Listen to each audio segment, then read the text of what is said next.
Слава Тебе, Господи, слава Тебе. Во имя Отца и Сына и Святого Духа. Дорогие братья и сестры, сегодня мы с вами, кроме того, что святкуем неделю, кроме того, что святкуем День Божий, мы святкуем так само и наше парафіяльне свято Маті Божої Фатимской, яке припадало на 13 кастрычника, и мы ведаем с вами, что это как бы другое наше парафіяльне свято, бо мы починаем святкування у траўні, починаем 13 траўня, калі распачалося з'яўленне Маці Божої Фатимской, и калі распачалося з'яўленне Маці Божай у Фатиме у 1917 годзе, мы у гэтым невялічкім, тады нікому невядомым партугальскім мястэчку Маці Божая з'явілася 3 пастушкам.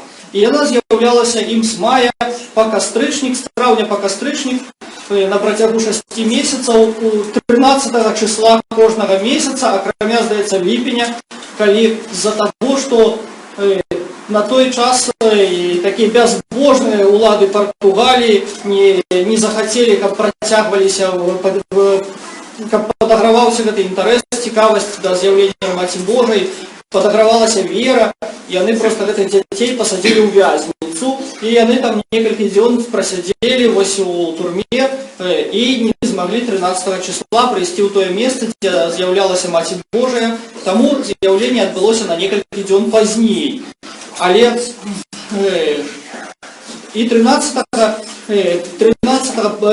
кастрычніка адбылося апошняе з'яўленне Маці Божай у Фатиме. Яно было такое вельмі яскравае. Гэта з'яўленне суправаджалася цудам бачным тысячам людзей, якія ўжо на той момант, ведаючы пра гэтую незвычайную з'яву, незвычайную такое з'яўленне Маці Божай, сабраліся ў тым месцы, якое называлася Кова да Ірыя. Гэта такое урочышча, дзе у першы раз і ва ўсе чарговыя разы пастушкі сустракалі Маці Божую.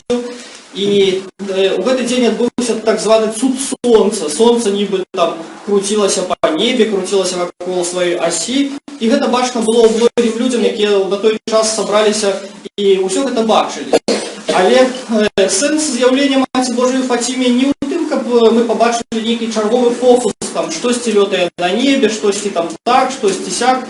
Не, гэта для нас, канешне, важна і для падмацавання нашай веры. Гэты цуд сонца, ён быў патрэбны, але не ў гэтым сэнс. Маці Божая перадала людзям пасланне, якое было вельмі важнае на той момант, і якое таксама вельмі важнае нам і сёння. Вось.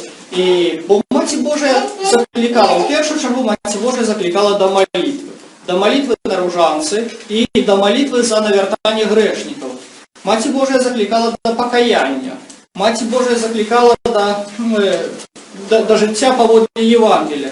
І я думаю, што, ведаеце, гэтыя ўсе заклікі, яны, нягледзячы на тое, што прайшло больш за 100 гадоў, яны для нас сёння не проста важныя, але надзвычай важныя. Бо, глядзіце, дарагія браты і сёстры, сёння мы з вами перажывем у такім грамадстве, якое можна назваць багатым, шчаслівым. Я маю на увазе не просто нашу тут беларускую рэчаіснасць, але рэчаіснасць ва ўсім свеце.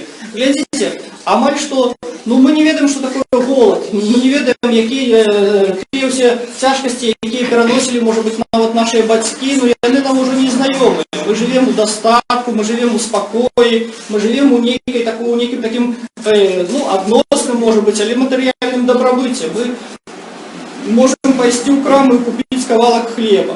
Мы можем с вами, не ведаю, поменять себе вопратку не тому, что она уже не надається до того, что мы каб ее носить, але просто потому, что нам захотелось что-то новенькое, обновить свой гардероб.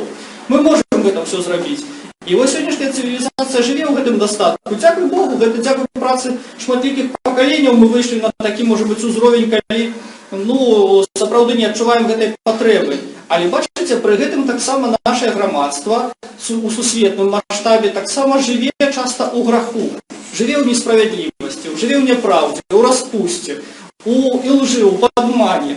І вось Маці Божая прасіла яшчэ тады, 100 гадоў таму, маліцца за навяртанне грэшнікаў. І глядзіце, дарагія браты і сёстры, як часта мы выконваем гэты заклік Маці Божай, як часта мы молімся з вами за навяртанне грэшнікаў. Я калі пра гэта падумаў, сябе злавіў на тым, што не часта гэта са мной здараецца, не часта гэта са мной адбываецца, што на самой справе так, молішся за знаёмых, молішся за тых людзей, якія табе блізкія, молішся за хворых, молішся за тых, хто церпіць, молішся за тых, хто шчаслівы. Але не молімся, і нават калі молімся за навяртанне грэшнікаў, то молімся, можа быць, за якога-небудзь аднаго чалавека, які нас там ужо канкрэтна так закрануў, ці там двух, ці трох. Да, яшчэ такое адбываецца. Але ці молімся мы за навяртанне, не ведаю, пэўных катэгорый грэшнікаў, за навяртанне ўсіх грэшнікаў у свеце? Я сябе поймаў на тым, што не, са мной такое не адбываецца.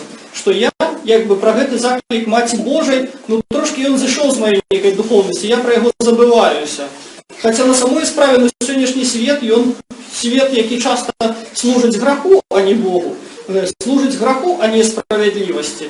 І таму вось гэтая наша малітва за навяртанне грэшнікаў, я думаю, што гэты заклік Маці Божай няхай для нас зараз прагучыць па-новаму. Так, сапраўды, шмат у гэтым свеце ёсць людзей, якія Бога забыліся, якія Бога адкінулі.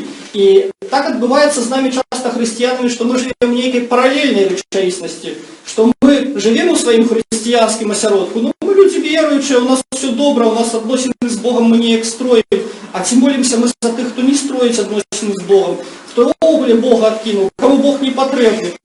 Не патрэбны ім, няхай, а нам патрэбны, мы так вот і жывем. Але ці адчуваем мы, што тыя людзі на самой справе гэта няшчасныя, гэта бедныя людзі, якія не маюць таго, што, як тыя людзі, якія не маюць ежы, гэтыя людзі таксама не маюць той духоўнай ежы, яны не маюць той правды, яны згінуць, яны патрапяць у пекла. Зрэшты, адно з такіх самых узрушальных было ў гэтых фатімскіх з'яўленнях, калі дзеці бачылі пекла. Бог адкрыў, яны бачылі пекла. Яны бачылі, як яны апісваюць, што душы людскія лётаюць у гэтым полымі, як іскры. Просто-напросто гэта не кацёл, там, не ведаю, не чэрці з віламі, а гэта нешта такое, страшнае, просто безасабовае, безлікае такое, дзе гэтыя людзі, мучаюцца і перажываюць гэтыя свае пакуты, вечнасць, яны не скончацца, гэтыя пакуты. Глядзіце, мы хварэем, мы мучаемся, у нас там коронавірус, ці якая-нибудь іншая хвароба, але мы ведаем, што гэта скончыцца калісьці, а ў іх гэта ніколі не скончыцца. І таму, наша малітва, гэта за навяртанне грэшнікаў, яна вельмі важная. Другое, да чаго заклікала Багародзіца, гэта маліцца за навяртанне Расіі. І пра гэта мы ведаем таксама вельмі добра. Але зноў жа, як часта мы молімся? Як часта мы бярем у рукі ружанец, да якога таксама Маці Божая заклікала, і молімся за гэтую нашу дарагую суседку, так я скажу так, якая для нас, не заўсёды у нас былі адносіны і такія, можа быць, прыязныя, брацкія, мірныя. Не заўсёды мы адзін ад аднаго цярпелі нейкі там толькі падтрымку, не заўсёды атрымлівалі падтрымку і любоў. Але, тым не менш, я не думаю, што хтосьці будзе спрачацца з тым, што лёс Беларусі і лёс Расіі вельмі звязаны. І таму, я думаю, што тая зброя, якой гэтыя адносіны паміж нашай краінай і нашай суседкай, а таксама яшчэ памятаем пра тое, што калі ўжо пазней адну з гэтых дзяцей, якая ўжо стала дарослай і стала манахіняй, сястру Люсію, пыталіся пра тое, што мела на ўвазе Багародзіца пад Расіяй, яна сказала, што ўсю тую расійскую імперію, якая ў 17 годзе яшчэ і Беларусь уваходзіла. Ці молімся мы за нашу краіну і за нашу суседку? Ці молімся мы за тую грамадска-палітычную сітуацыю, якая склалася ў нашай краіне, якая далёкая ад ідэалу? Мы ведаем гэта, мы вельмі цудоўна бачым, што няма супакою ў нашым грамадстве, што няма міру, няма дабрабыту, няма справядлівасці, няма паразумення. Таму, дарагія браты і сёстры, вось для нас вырашэнне. Так, зразумела, не ідэальнае можа быць вырашэнне і не такое моментальное вырашэнне, але малітва. Калі мы будзем будаваць наше грамадска-палітычнае жыццё на малітве, канешне, кожны ў меру сваіх магчымасцей і сіл іншымі чынам, удзельнічае, напэўна, ў грамадска-палітычным жыцці. Не, малітва гэта не толькі тое, што абмяжоўвае нашае ўздзеянне ў грамадска-палітычным жыцці, але мы, як хрысціяне, ў першую чаргу да малітвы пакліканыя. І думаю, што ўсё іншае, што не робіцца без малітвы, яно не мае сэнсу і не мае плёну. Таму вось гэтая малітва за краіну нашу, за краіну суседку, за іншыя краіны, якія таксама ўваходзілі ў склад той расійскай імперыі, там і на поўначы, і на поўдні, на захадзе і на ўсходзе, таксама я думаю, што гэта патрэбна.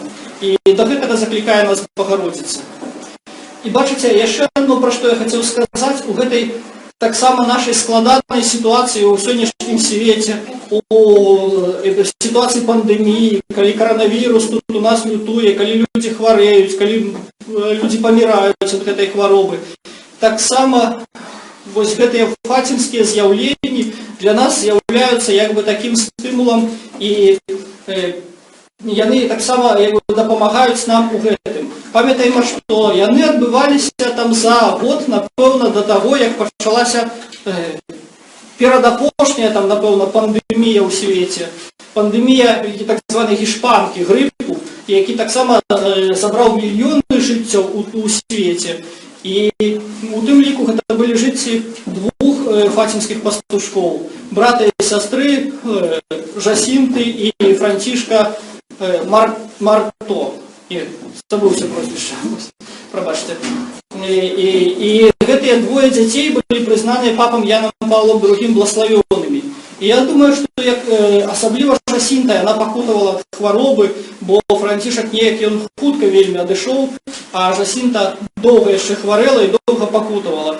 І я думаю, што гэтыя дзеткі, якія яшчэ зусім малымі, яны былі, можа, так як трошкі старэйшыя за нашых хлопцаў, за нашых дзяцей, яны, я думаю, як ніхто разумеюць гэты боль і гэтую жудасць, гэты страх ад гэтай хваробы, якая пануе сёння ў свеце, якой мы таксама апасаемся, баімся, мы перажываем за сваіх блізкіх.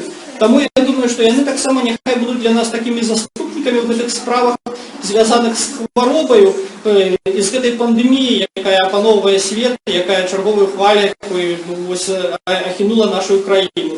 Таму давайте будем таксама абараняць і сябе, і наших блізкіх, канешне, пры дапамозе масак, антысептыкаў, прышчэпак ці іншых якіхсьці медыцынскіх прэпаратаў, але таксама пры дапамозе малітвы да фацімскіх пастушкоў, якія перанеслі самі пакуты пандэміі, якія самі ведаюць, што гэта такое, малітвай да Богородицы, якая таксама, як нябесная наша маці, намі апякуецца, і малітвай да Господа Ісуса Хрыста і Бога-творцы, які ў руках сваіх трымае ўвесь свет і ўсё тое, што адбываецца ў гэтым свеце. Амінь.